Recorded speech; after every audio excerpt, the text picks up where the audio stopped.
রাজ্য সরকারকে সে অনুমতি দিল না ইলেকশন কমিশন। এবং আমরা আরেকটা বিষয়ে উল্লেখ করেছি, আজকে রাজ্যের মাননীয় মুখ্যমন্ত্রী এবং সভানেত্রী মমতা বন্দ্যোপাধ্যায়ও তার সভাতেও বলেছেন যে আসামে একটি উৎসব বিহু, সে বিহু উৎসবকে কেন্দ্র করে বিভিন্ন সংগঠন যেগুলো আছে তাদেরকেও টাকা দেয়া হয়েছিল, কিন্তু সেই অনুমতিটা ইলেকশন কমিশন তাদেরকে দিয়েছে। কিন্তু এখানে আমাদেরকে মানবিক স্তরেতে, মানবিক কারণে তাদের বাড়িটা আমরা করে দেব, রাজ্য সরকার করে দেবে, পশ্চিমবঙ্গ সরকার করে দেবে, বানিয়ে দেবে, কিন্তু সেটা করতে দেওয়া হলো না। সামনে মরশুমটা আপনারা দেখুন, আর কিছুদিনের মধ্যে বৃষ্টিটাও আরম্ভ হবে। আজকে আবার একটা বালুরঘাট থেকে দিল্লি নতুন রেলওয়ে, সেটা আরম্ভ হয়ে গেছে এমসিসি চলাকালীন, এবং সেটা বলাও হচ্ছে। এই সবটাই উদ্দেশ্যপ্রণোদিতভাবে দেখা হচ্ছে যে বাংলাকে কিন্তু সেই অনুমতি দেয়া হচ্ছে না। বাংলা একবারে নিয়ম মেনে যখন জিনিস করা হচ্ছে, তারপরে আজকে দিদি ঘোষণাও করে দিয়েছেন যে 20,000 টাকা ইতিপূর্বে দেয়া হয়েছে, আরো 40,000 দিয়ে প্রথম কিস্তি যেটাকে বলা হয় ইনস্টলমেন্ট 60,000 টাকা তারা পাবেন যারা ক্ষতিগ্রস্ত হয়েছেন, তারপরে বাকি 60,000 টাকাটাও তিনি দেবেন সেটা বলেছেন এবং চ্যালেঞ্জও করেছেন। কারণ এটা খুবই দুর্ভাগ্যজনক বিষয়, আমরা এটা নিয়ে সত্যি ব্যথিত। এবং আজকে বান্ধনী মাঠে ময়নাগুড়িতে অভিষেক বন্দ্যোপাধ্যায় দেখাও করবেন সেই 1600 পরিবারের পরিজনের সঙ্গে, এবং যেইভাবে ইলেকশন কমিশন অফ ইন্ডিয়াকে এই কথাগুলো বলতে গিয়ে হেনস্থা মুখে পড়েছে, তাদেরকে নিয়ে গিয়ে দিল্লিতে ওখানে পুলিশ থানাতে তাদেরকে রাখা হলো একটা ন্যায্য দাবিতে, যে হেনস্থা এবং যেভাবে দিল্লি পুলিশ আচরণ করেছে। সুতরাং ওই ডেলিগেশনের মেম্বাররাও ময়নাগুড়ির মানুষকে বলবেন, দেখুন এই লড়াইটা লড়তে গিয়ে কিভাবে অমানবিক দিল্লি পুলিশ এই আচরণটা করলো। এটা এক। দ্বিতীয়ত, আজকে আমরা দেখছি যে রাজ্যের যদি কিছু প্রশংসা করে না কেউ, নিতে পারে না বিজেপি দল বলে, এই বিজেপি দল সে প্রশংসা নিতে পারে না। দেখুন, বেঙ্গালুরুতে রামেশ্বরম ক্যাফেতে যে ব্লাস্ট হয়েছিল, বিস্ফোরণ হয়েছিল, সেইখানে যে অ্যারেস্ট হয়েছিল, অবশ্যই এটা ঠিক আপনারা সকলেই দেখিয়েছেন যে তার মধ্যে বিজেপিও ইনভলভ ছিল, তাদেরকে ধরেছে। কিন্তু এনআইএ যে স্টেটমেন্টটা দিয়েছে, এবং এনআইএ বলেছে পরিষ্কার করে, আমাদের সেই জেলার এসপি তিনিও কিছুক্ষণ আগে বোধহয় বলছিলেনও যে গতকালকে পশ্চিমবঙ্গ পুলিশ একটা ইন্টেল ইনফরমেশন যেটা হয় সেটা পেয়েছে। ইন্টেলিজেন্স যখন একটা যৌথভাবে চলে অভিযান, তখন একটা ইনফরমেশন তাদের কাছে এলো, আসা মাত্র তার 2 ঘন্টার মধ্যে দুজন যারা আশ্রয় নিয়েছিলেন কাঁথিতে, পূর্ব মেদিনীপুরে, তাদেরকে ধরা হয়েছে। এবার দুটি বিষয় আসে, যে এনআইএ তার স্টেটমেন্টে প্রশংসা জানিয়েছে পশ্চিমবঙ্গ পুলিশকে, যে আমরা এদের খুঁজছিলাম এবং তারাও নিশ্চয়ই এই পুরো ছানবিন করছিল। তারপরে যখন পশ্চিমবঙ্গ পুলিশকে বলার পরে তার 2 ঘন্টার মধ্যে ধরাও পড়েছে, তাই প্রশংসাও করেছে যে পশ্চিমবঙ্গ পুলিশ খুব ভালো কাজ করেছে। কিন্তু আরেকটা নিশ্চয়ই এই প্রশংসার পরে এখনো দেখছি যে ভারতীয় জনতা পার্টি এবং অন্যান্য নেতৃত্ব মানে হিংসে আর কি বলবে, জ্বলে পড়ে মরছে, এবং নানাবিধ অনেক ঘটনাগুলোকে নিয়ে এসে তারা কিন্তু এই প্রশংসাকে খাটু করার চেষ্টা করছে। এনআইএ কিন্তু প্রশংসা করেছে। কাঁথিতে কেন, কাঁথিতে পাওয়া গেল কি কানেকশন? মাননীয় সভানেত্রী মমতা বন্দ্যোপাধ্যায়ও বলেছেন যে আমরা বলছি না, কিন্তু সত্যি কাঁথিতে কি ব্যাপার, কে কি করে আশ্রয়টা এখানে পেল তারা, যারা এই কার্যকলাপ করেছিলেন রামেশ্বরম ক্যাফেতে। সুতরাং এই দুটো বিষয় আমাদের খুবই গুরুত্বপূর্ণ। এটা নিয়ে বিজেপি এড়িয়ে যাওয়ার জন্য প্রথমে তো পশ্চিমবঙ্গ পুলিশের কে যে প্রশংসা করেছে সেটাকে সেই দিকটা নজরটা ঘোরানোর জন্য আরো অনেক প্রসঙ্গ তুলেছে। আর দ্বিতীয়ত, কাঁথিতে কেন তারা নিজেরা ভাবাচাকা খেয়ে গেছে, সেটাকে কিভাবে মানে একটা প্রলেপ দেয়া যায় কাঁথিতে কেন, কারণ যখন একটা প্রশ্ন উঠেছে যে ওখানে কানেকশনটা কি, আশ্রয় কে দিয়েছে, কোন পরিবার ওখানে আছে, তাহলে আমাদের এই দুটো বিষয় নিয়ে আমাদের আজকে বক্তব্য ছিল। আপনারা প্রশ্ন করবেন, কিন্তু আমরা এখনো এই বিষয় নিয়ে অত্যন্ত ব্যথিত যে এই 1600 বাড়ি করতে দেয়া হয়নি। 1600 বাড়িটা পশ্চিমবঙ্গ সরকার করতে চাইছে, করতে দেয়া হচ্ছে না, টাকাও কেউ চাইছে না। টাকা আমরাই দিয়ে করিয়ে দেব, খোলা আকাশের নিচে থাকবে কিংবা অস্থায়ীভাবে আমরা যে শিবির করেছি তার মধ্যে থাকা যায়? সুতরাং অমানবিক কেন্দ্রীয় সরকারও দেখলাম আর এই বিজেপিকেও দেখলাম কিভাবে এই প্রত্যেকটি যে এনআইএ, সেটা তো একটা কেন্দ্রীয় এজেন্সি, এনআইএর বিরুদ্ধে আমাদের অভিযোগ ছিল ভূপতিনগরকে নিয়ে, কিন্তু এনআইএ যখন এটা প্রশংসা করলো, ফ্যাক্টস অফ ফ্যাক্টস, তথ্যগুলো অস্বীকার করার জন্য তারা এই বিষয়বস্তু থেকে আবার নজর ঘোরানোর চেষ্টা করছেন বিজেপি। বিজেপির তরফে বলা হচ্ছে যে সাংবাদিক সম্মেলনে বলা হচ্ছে যে কলকাতা শহরে কোন হ্যান্ডলারের কাছে এই দুই জঙ্গি এসেছিল, কোন হ্যান্ডলারের কাছে রাজ্য জানান, রোমহর্ষক তথ্য বেরিয়ে আসবে, রাজ্য সরকার জানাচ্ছিল কোন হ্যান্ডলারের কাছে এই দুই জঙ্গি এসেছিল। ভারতীয় জনতা পার্টি যে প্রেস বিবৃতিগুলো দিচ্ছে এখন কিংবা নেতৃত্ব যারা বলেছেন, এই প্রশ্ন যেটা হয়েছে রামেশ্বরম ক্যাফেতে যে একটা বিস্ফোরণ, এনআইএ দেখছে, এনআইএ একটা কেন্দ্রীয় সংস্থা, তাহলে তো দেখছি উল্টো তারা তাদের স্বরাষ্ট্র দপ্তরের মন্ত্রীকেই জিজ্ঞেস করছেন কিংবা স্বরাষ্ট্র মন্ত্রককেই প্রশ্নটা করছেন কিংবা তাদের গাফিলতির কথা বলছেন কিংবা তাদের এই যে ইনফরমেশন না থাকার বিষয়টা বলছেন, তারা যে অসফল সেটাও বলছেন, তাদের দুর্বলতার কথা বলছেন। তাহলে এই প্রশ্নটা সরাসরি তাদের মন্ত্রীকেই তারা করতে পারেন, কেন্দ্রীয় স্বরাষ্ট্রমন্ত্রীকে, যে এইগুলো কে হ্যান্ডেল করছে। মানে এটা অনেকটাই ভারতীয় জনতা পার্টি, যেটা আমি বলতে চাই যে ভারতীয় জনতা পার্টি এই প্রশ্নটাও করুক না, মুন্দ্রা পোর্টে কেন এত ড্রাগস ধরা পড়ে? ওটা তো গুজরাতে, ওটা তো ডাবল ইঞ্জিন সরকারের রাজ্য, তাহলে ওখানে লাস্ট যখন 3000 কিলো হেরোইন ধরা পড়েছিল মুন্দ্রা পোর্টে, তাহলে এটা নিয়ে বিজেপি নেতৃত্বের প্রশ্ন আছে যে এইগুলো ধরা পড়ছে, কেন্দ্রীয় সংস্থাগুলো কি করছে, কেন গুজরাতে ধরা, গুজরাট সরকারের কি ভূমিকা আছে? ওখানে ইন্টারন্যাশনাল ড্রাগ স্মাগলিং করে আফগানিস্তান থেকে এসে গুজরাট, পাঞ্জাব এবং অন্যান্য রাজ্যে, উত্তরপ্রদেশ, দিল্লিতে যাচ্ছে। তাহলে দেখবেন না ভারতীয় জনতা পার্টি এই প্রশ্নগুলো করছেন? তাহলে আমাদের প্রচুর প্রশ্ন থাকে। 21,000 কোটি টাকার হেরোইন ধরা পড়েছে মুন্দ্রা পোর্টে এবং বারংবার এই পোর্টগুলো প্রশ্নের মধ্যে আসে। আমাদের প্রশ্ন আছে, তা আপনারা প্রশ্ন করছেন, কেন্দ্রীয় স্বরাষ্ট্রমন্ত্রীকে প্রশ্ন করুন।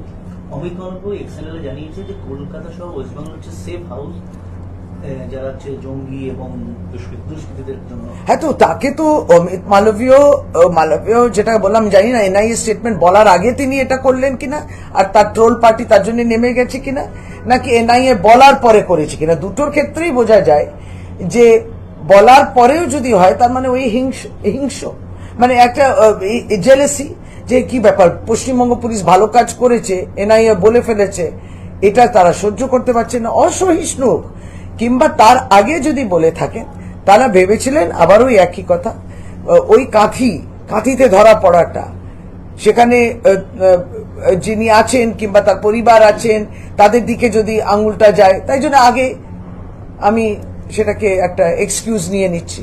অমিত মালভিয়ার এটাই বোঝা যাচ্ছে এবং সবসময় পশ্চিমবাংলাকে ছোট করে দেখায়। এদের আমরা বারবারই দেখছি, পশ্চিমবঙ্গ পুলিশ নিয়ে তাদের তো এত প্রশ্ন ছিল, কি করে ধরা পড়লো, পশ্চিমবঙ্গ পুলিশ ধরিয়েছিল শাহজাহাঁকেও, তারপরে বললো যে কি করে ধরলো এত তাড়াতাড়ি, এতদিন খুঁজছে, তারা ধরতে পারলেন না, ধরলেও মুশকিল, না ধরলেও মুশকিল। দিদি, কাথি মানে শুভেন্দু অধিকারী পরিবার বা সেই জায়গাটা বোঝায়, আপনারা কি সরাসরি তাদের সঙ্গে, সেই পরিবারের সঙ্গে যোগসাজশ আছে বলে কি? সেটা এনআইএ ইনভেস্টিগেশন করুক। এই যে বললেন যে কে হ্যান্ডলার আছে, যদি তিনি বলতেই পারেন, যিনি বলছিলেন নাকি কলকাতা থেকে একজন হ্যান্ডলার আছে, কার দিকে ইঙ্গিত দিচ্ছে সেটাও বোঝা যাচ্ছে না যেমন, এবং কাঁথিতে কেন ধরা পড়েছে সেটাও বা কার দিকে ইঙ্গিত আছে সেটাও তাতে এনআইএ কে ইনভেস্টিগেট করতে হবে। সেটা বিজেপি দাবি করছে যে এনআইএর সঙ্গে যৌথ অভিযানের যে তথ্যটা আপনারা বলছেন, এমনকি এনআইও বলছে সেটা ঠিক নয়, বিজেপি দাবি করছে। সেটাই, তাহলে এনআইএ কে বলুক, তাহলে এনআইএ কে তারা চ্যালেঞ্জ করছে। আমি বলছি তো তারা ইনডাইরেক্টলি কিন্তু কেন্দ্রের স্বরাষ্ট্র মন্ত্রককেই চ্যালেঞ্জটা করে দিল। কেন্দ্রের স্বরাষ্ট্রমন্ত্রী হচ্ছেন মাননীয় শ্রী অমিত শাহ মহাশয়, তাকেই চ্যালেঞ্জ করছেন। তারা দেখুক সেম সাইড গোল হলো কিনা। মুখ্যমন্ত্রীর যে ঘোষণা আজকে 1 লক্ষ টাকা দেওয়া হবে, এই বিষয়টা নিয়ে জানা যাচ্ছে বিজেপি নির্বাচন কমিশনে অভিযোগ জানাতে পারে। বিধিভঙ্গ। বিধি ভঙ্গের ক্ষেত্রে ভারতীয় জনতা পার্টির কটা নিদর্শন আমরা দিতে পারি। দক্ষিণ ভারতে প্রধানমন্ত্রী বলা স্টেটমেন্ট থেকে আরম্ভ করে সদ্য এখন উধামপুরে যে স্টেটমেন্টটা দিয়েছেন, তার মধ্যে যে ইন্টোনেশন, যে ইঙ্গিত তিনি দিচ্ছেন তার ভাষণেতে, প্রত্যেকটাই কিন্তু ইলেকশন কমিশনের নজরে এনেছে বিভিন্ন রাজনৈতিক দল। তাই ইলেকশন কমিশন দেখান। আর যদি দিদি তো পরিষ্কার বলে দিয়েছেন যে আমি হিউম্যানিটেরিয়ান গ্রাউন্ডসে, আমরা কম করে 7-8 দিন হয়ে গেল ওই একই অনুরোধ আমরা করে গেলাম যে আমাদের করতে দিন এই বাড়িগুলো। সেই 1600 মানুষের যে প্রতিনিয়ত যে কষ্টটা হচ্ছে, সেই কষ্টটাই বুঝতে পারলো না কেন্দ্রীয় সরকার কিংবা ইলেকশন কমিশন। আমরা আজকে দেখছি যে কেন্দ্রীয় সরকার কি ভারতীয় জনতা পার্টি যে আছে, তারা কিন্তু এই ঘূর্ণিঝড় নিয়ে খরচাও করলেন না শব্দগুলো, কিন্তু প্রথম দিকে তারা বললেন যে কেন মুখ্যমন্ত্রী ছুটেছেন, কেন এই ছুটেছে, মানে এক এক সময় সমবেদনা দেখাচ্ছে অদ্ভুত ভাবে। যখন আমাদের ঘূর্ণিঝড় হলো আমফান, ইয়াস এবং বিভিন্ন ঘূর্ণিঝড় হলো, রাজ্য লিখেই গেল কেন্দ্র সরকারকে যে এইগুলো ঘোষণা করুন ন্যাশনাল ডিজাস্টার হিসেবে, জাতীয় বিপর্যয় হিসেবে, তাতে জাতীয় বিপর্যয়ের একটা ফান্ড থাকে, সেটা পায় মানুষ। দিল না তো, তখন ইলেকশন ছিল না, এখন নির্বাচন আছে। যখন নির্বাচন আছে, এই ঘূর্ণিঝড়কে নিয়েও রাজনীতি তারা করছেন। বুঝি জগন্নাথ চট্টোপাধ্যায় মত বলেছে বাংলায় 10 বছর ধরে যে পরিস্থিতি হয়েছে তাতে আমরা কেন্দ্রীয় হস্তক্ষেপ দাবি করছি, রাজ্যপাল, স্বরাষ্ট্রমন্ত্রী, রাষ্ট্রপতির কাছে গিয়ে কেন্দ্রীয় হস্তক্ষেপের দাবি করব। কেন্দ্রের হস্তক্ষেপ কিসের জন্য? রাজ্যে যে পরিস্থিতি তৈরি হয়েছে গত 10 বছরে। জগন্নাথ বাবু কি এই 10 বছর বাংলায় ছিলেন? তো এটাই তো আমাদের প্রশ্ন। তিনি কি বাংলায় ছিলেন? ভারতবর্ষে ছিলেন? তো 10 বছর 2014 থেকে 2024 বহু প্রশ্ন ভারতবর্ষের মানুষ উত্তর দিতে পারবেন। তিনি বেকারত্ব নিয়ে উত্তর দিতে পারবেন, বাজারে এরকম একটা জিনিসপত্রের এত দাম কেন উত্তর দিতে পারবেন, পেট্রোল, ডিজেল, কেরোসিন, গ্যাসের দাম এত বেশি কেন উত্তর তিনি দিতে পারবেন। কৃষকরা প্রতিবাদ করছেন, কৃষকদের সমস্যা মিটেছে কিনা, কৃষকরা কেন আত্মহত্যা করছে সেটা বলতে পারবে। বহু সমস্যা এবং আমরা যদি এখন আমরা তো প্রশ্ন করতে চাই, আপনারা কি টিকিট দিয়েছেন ব্রিজভূষণ শরণ সিংকে, যিনি যৌন হেনস্থাতে তার অ্যাকিউজড, তার উপরে অভিযোগ রয়েছে, তাকে টিকিট দিয়েছেন কি? তিনি তো মাননীয় সাংসদ তাদের পার্টিতে, কোনো পদক্ষেপ তো নেয়নি। এবার কি টিকিট দিয়েছে কি? দেশ কিন্তু দেখছে তাদের দিকে। বহু প্রশ্ন। বলছি যারা ধৃত তারা গোপন ডেরায় মানে আধার কার্ড বানিয়েছে, ভুয়া। হ্যাঁ, তখন প্রশ্ন উঠছে যে 1 মাস ধরে প্রায় বা তারও বেশি সময় ধরে রাজ্যে রইল, তাহলে কোথায় নিরাপত্তা? বিজেপি প্রশ্ন করছে। দেখুন, বিজেপি প্রশ্নটা করছে ঠিকই, কিন্তু রামেশ্বরম ক্যাফের এই যে ঘটনাটা হয়েছে তাতে বিজেপির লোককে কেন ধরা পড়ছে, বিজেপির লোকগুলো কেন যুক্ত ছিল তার সঙ্গে, সেটা নিয়ে কিন্তু ওরা করবে। আবারও বলি, এইটা হওয়া উচিত না, যে কোনো রাজ্যে হওয়া উচিত না, কিন্তু বিশেষভাবে এখানে দেখুন কেন হয়েছে সেটা নিয়ে কতটা লড়ছেন আমি জানি না। কেন ভারতীয় জনতা পার্টির কিছু মানুষ যুক্ত ছিলেন তার সঙ্গে সেটাও তারা বলবেন না, কিন্তু এখানে যে 28 দিন ধরে হয়তো লুকিয়েছিলেন ইত্যাদি ছিলেন, এইগুলো নিয়েও কেন ভুয়া শংসাপত্র তৈরি হয়েছে। তো আপনাকে তো দেখতে হবে, যেই আধারের ইনফরমেশনটা, যেই আধার প্রিভেসি নিয়ে এত প্রশ্ন যখন আসছিল, সেই ভুয়া শংসাপত্র আজকে আধারকে অ্যাপ্লাই করার জন্য এটা তো কেন্দ্রের পোর্টাল রয়েছে, কোথায় ভুল ত্রুটি তাদেরকেই তো দেখতে হবে। ভোটার কার্ড কি রাজ্য থেকে বানায়? ভোটার কার্ড যখন অ্যাপ্লাই করছে তারা রাজ্য থেকে বানায়? কে অনুমোদন দেয়? ইলেকশন কমিশনকে দেখতে হবে বিষয়টা, কি করে এই অনুমোদনটা এলো, কি করে কার্ডটা বানানো হলো। সুকান্ত মজুমদার বলছেন এটা জঙ্গিদের এপিসেন্টার হয়ে গেছে। দেখুন, অনেক কিছু আমরা বলি তো, বাংলাকে কালিমালিপ্ত করার জন্য তারা তো ভিন্নভাবে বলবে। কোথাও দেখেছে যে আমরা বলেছি যে জঙ্গি কার্যকলাপ হওয়া উচিত না, হচ্ছে, আমরা সেটা নিয়ে খুব মানে দারুণভাবে অনুভব করছি, তা তো নয়। এটা হওয়া উচিত নয় যে কোনো। তারা বলুক না, বর্ডার সিকিউরিটি ফোর্স নিয়ে ভূমিকা নিয়ে বলুক, তারা বলবেন না। তারা চীনের আগ্রাসী হয়েছে সেটা নিয়ে বলবেন না। কেন পুলওয়ামা হবে, অপ্রিয় প্রশ্ন, তার উত্তর পাবেন না। কেন মণিপুরে এরা পৌঁছয়নি, সেটা পৌঁছবেন না। বিভিন্ন ভাবে ল অ্যান্ড অর্ডার একটা, যখন কেন্দ্র এবং রাজ্য যৌথভাবে, কেন্দ্র নির্ভরশীল থাকবে রাজ্যের উপরে, রাজ্যকে বদনাম করে, রাজ্যকে এই সমস্ত কথা বলে, আসুন না এগিয়ে এসে একবারই সত্যি যদি আপনারা তো ব্যস্ত, এত বাংলাকে গালাগালি দেওয়ার জন্য ব্যস্ত, বাংলা নিরাপত্তা কিংবা যে কোনো রাজ্যের নিরাপত্তা নিয়ে তাদের তো কোনো বক্তব্যই নেই। তারা প্রতিনিয়ত খুঁজছেন যে কিভাবে একটা বাংলার বিরুদ্ধে বলা যায়, বাংলার মাটি থেকে নির্বাচিত হব, বাংলার টাকা বন্ধ করে দেব, তবুও জিজ্ঞেস করবো পরিযায়ী শ্রমিক কেন। তারা জিজ্ঞেস করেন যাদের পরিযায়ী শ্রমিকের ডেটা নেই। ভারতীয় জনতা পার্টি নিজেকে যদি ভগবানের স্থানে বসিয়ে দেয় যে আমি একমাত্র প্রশ্ন করতে পারি, প্রত্যেকে দাঁড়িয়ে থাকুন উত্তর দেবেন, তাহলে ভুল। রাজ্যপাল আজকে তিনি অযোধ্যা গিয়েছেন এবং যাওয়ার সময় তিনি বলে যাচ্ছেন যে রাজ্যের সর্বাঙ্গীন শান্তি ও সমৃদ্ধির জন্য প্রার্থনা করতে যাচ্ছি।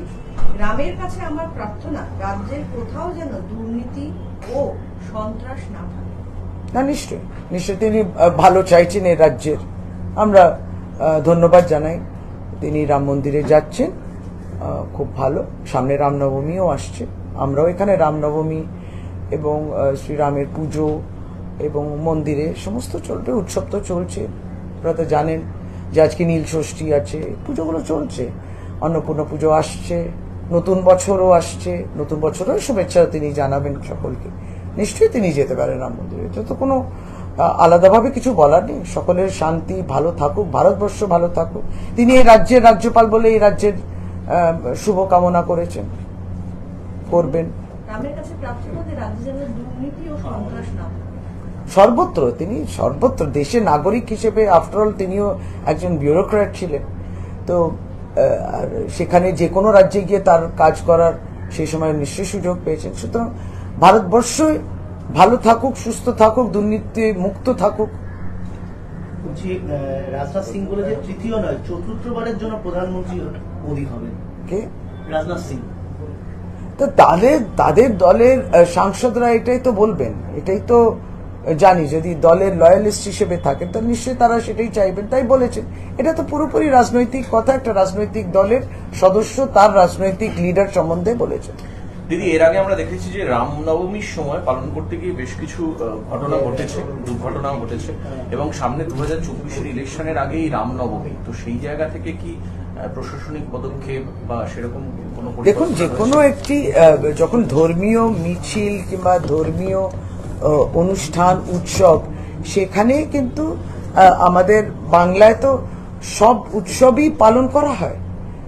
গতকালকে খুশির ঈদ ছিল, আজকে যেমন বললাম নীল ষষ্ঠী আছে, সামনে অন্নপূর্ণা পুজো আছে, বৈশাখী আছে যেটাকে আমরা new year, Punjabi new year বলি, তারপরে আপনার বেঙ্গলি নিউ ইয়ার, বাংলার নববর্ষ আছে, এবং রামনবমী আছে, তারপরে তার মধ্যে গণতন্ত্রের উৎসবই আছে, আমাদের নির্বাচন 19 এপ্রিল থেকে প্রথম দফায় আরম্ভ, সবগুলোই একসঙ্গে হয় বাংলায়। নির্দিষ্টভাবে রামনবমী মিছিলে অস্ত্র গেল বছর ভারতীয় জনতা পার্টির এই মিছিলেতেই আমরা দেখলাম যে তারা একটি বাচ্চা,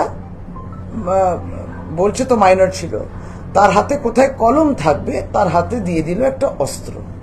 এটা হতে ভারতীয় জনতা পার্টির আদর্শ এবং দর্শন। এটা হাইকোর্টের বিষয় যে মথুরাপুরের একটা পঞ্চায়েতের টাকা নয় নিয়ে বলতে গিয়ে বিচারপতি কৌশিকের শোকজ করেছেন, বলছেন যে ভূপতিনগরের ঘটনায় অভিযুক্ত স্ত্রীর অভিযোগের অনুসন্ধান না করে এফআইআর করে দিলে এটা এক্ষেত্রে করতে পারছে না, এতদিন হয়ে গেল। দেখুন, ভূপতিনগরকে এত হালকাভাবে, মানে ওখানে মহিলা যদি বলেন একটা কমপ্লেন করেন তাহলে সেটাকে মনে হচ্ছে যে কেন নিলেন, কিন্তু সন্দেশখালীতেও তো মহিলা কমপ্লেন করেছে, সেটা নেওয়া হয়েছে। আমাদের বক্তব্য, মহিলা যখন, যে কোনো মহিলা, আইন যে বলে যদি তার কোনো রকম অভিযোগ থাকে তাহলে সেই অভিযোগকে নিতে হয়।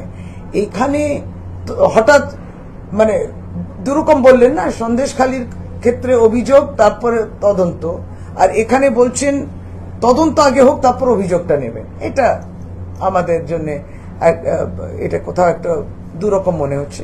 তথাপি যেটা বলা যে ভূপতিনগরেও মহিলারা যখন মনে করেছেন যে সাত সকালে একটা সাধারণ ঘরের মহিলা তার বাড়িতে যেভাবে অপ্রস্তুত থাকবেন সেই সময়, সেটা থাকা উচিত। সেই সময় এনআইএ গিয়ে চোর না এনআইএ কি লেখা থাকবে না, ওটা করা উচিত ছিল না। এবং আমার মনে হয় অগ্রাধিকার দিয়ে সে সেই কমপ্লেনটা নিয়েছেন, সেটা হওয়া উচিত ছিল।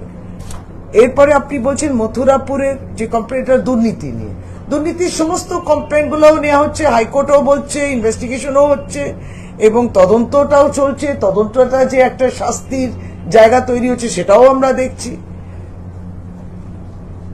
তদন্তর শেষ নেই সেটাও আমরা দেখছি, নির্বাচনের মধ্যে তদন্ত হচ্ছে সেটাও দেখলাম। ইনভেস্টিগেটিভ এজেন্সিজ তদন্ত আগে করছিল, নির্বাচনের আগে, নির্বাচনের পরেও করবে, কোনো কিছুই বন্ধ হবে না। কিন্তু নির্বাচন চলাকালীন আবারও রাজনৈতিক দলকে হেনস্থা করা, মুখ্যমন্ত্রীকে তুলে জেলগুলোতে রাখা, সবটাই আমরা দেখছি, ভারতবর্ষ দেখছে। এই সমস্ত নিদর্শন ভারতবর্ষের স্বাধীনতার পরে লোকসভা নির্বাচনে যা যা ঘটেনি সেগুলো এখন ঘটছে, সেটা আমরা দেখছি।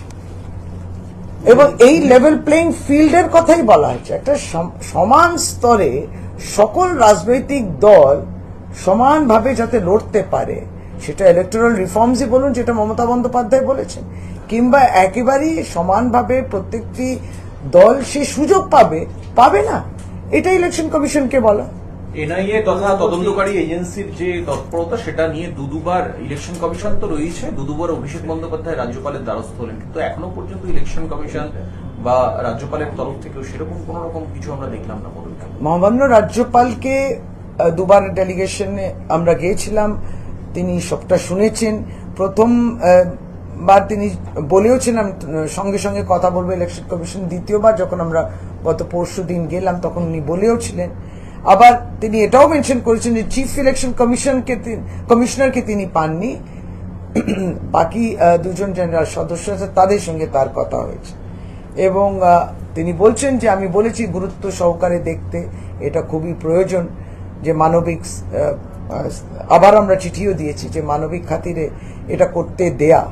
কিন্তু আবারও গত পরশুদিন যখন আমরা যাব সন্ধ্যেবেলা আর দুপুরবেলায় মাননীয় মুখ্যমন্ত্রী বললেন যে ইলেকশন কমিশন বলেছে যে কোনো কিছু করা যাবে না, 5,000 টাকা পর্যন্ত দেওয়া যাবে।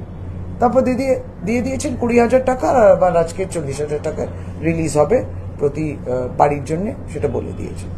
এই অবস্থাতে দাঁড়িয়ে মহামান্য রাজ্যপাল তাহলে কি কতটা করতে পারলেন, কতটা করতে পারলেন না, সেই মূল্যায়নটা করতে হবে। রাম মন্দিরে তিনি যখন যাবেন, তিনি এই কামনাটাও করুক যে ইলেকশন কমিশনের জন্য কামনা করুক যে সমস্ত রাজনৈতিক দলকে সমান চোখে, সমান দৃষ্টিতে যেন দেখে তারা। দিদি, প্রধানমন্ত্রী একটা কথা বলেছে, দুর্নীতির বিরুদ্ধে লড়াইও চলবে, এজেন্সি হানাও বন্ধ হবে না। সরাসরি তিনি বলেছেন এজেন্সি হানা কোনো মতে বন্ধ হবে না। এটাই জানেন তো, 2019-এ 38% ভোট পেলেও অনেক সিট পেয়ে যে ব্রুট মেজরিটি তৈরি হয়েছিল, সেই অথরিটি নিয়ে আজকে এই কথাটা তিনি বলছেন। এটাই ভারতবর্ষের জন্য অত্যন্ত সিরিয়াস বিষয়, এটা ভারতবর্ষের জন্য ভালো নয়, এটাই বলা হচ্ছে। তাই দেশের বাইরে থেকে যখন ভারতবর্ষের নির্বাচনটাকে নজর রাখছেন এবং দেখছেন, সেটাও কিন্তু তাদের সহ্য হয় না।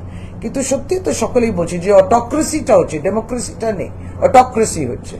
তাহলে প্রতিনিয়ত একটা অহংকার ঢুকে যাচ্ছে, একটা দাম্ভিকতা ঢুকে যাচ্ছে এবং এই বক্তব্যগুলো শুনতে পাবে না।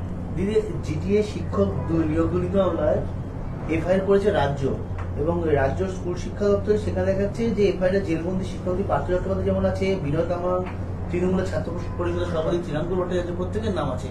রাজ্যই এফআইআর করেছে গোটা বিষয়টা, কি বলবেন? যা আপনি বলেছেন সেই ফ্যাক্টসটাই সকলের সামনে রয়েছে, আমাদের দেখতে হবে সামনে কি হয়। আলাদা এটা নিয়ে কোনো মন্তব্য নেই। দিদি, হিন্দি